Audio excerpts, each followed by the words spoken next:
வினோத் சொல்லிக் கொடுக்கும் பாடத்துல கவனம் இல்லாம இருக்கிறத ஆசிரியர் கவனிச்சாரு. தனியா கூப்பிட்டு அவனை விசாரிச்சாரு. ஏன் வினோத், என்ன பிரச்சனை? நான் நடத்தும்போது நீ பாடத்தை கவனிக்கவே இல்லையே. பாடத்துல உனக்கு நாட்டம் இல்லையா? அல்லது வேற ஏதாவது சிந்தை உன் மனசுல ஓடிக்கிட்டு இருக்குதா? என் வாழ்க்கையில ஒரு அதிர்ச்சிகரமான விஷயம் நடந்துட்டுது.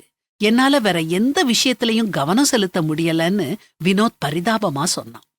உடனே ஆசிரியர் பரிவா, சரி வினோத், நாம இத பற்றி பேசலாம், நீ இன்னைக்கு எங்க வீட்டுக்கு வான்னு சொன்னாரு. வினோத் அன்னைக்கே ஆசிரியர் வீட்டுக்கு போனான். ஆசிரியர் அவனுக்கு எலுமிச்சை ஜூஸ் கொடுத்தாரு. அதுல கொஞ்சம் அதிகமா உப்பு போட்டு கொடுத்தாரு. வினோத் அத ஒரு மடக்கு குடிச்சான். அவன் முகம் சுருங்குச்சுது.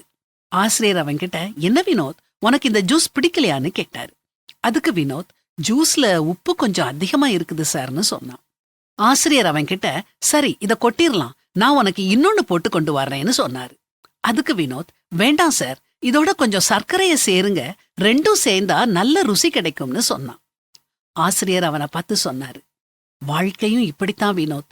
கடந்த கால அதிர்ச்சிகரமான நிகழ்ச்சிகளையே நினைச்சுக்கிட்டு இருந்தா வாழ்க்கை ருசிக்காது. எதிர்காலத்துல நடக்க போகும் சந்தோஷமான அனுபவங்களை, நல்ல தருணங்களை அதோட சேர்த்துப்பாரு, வாழ்க்கை ருசிக்கும்னு சொன்னாரு.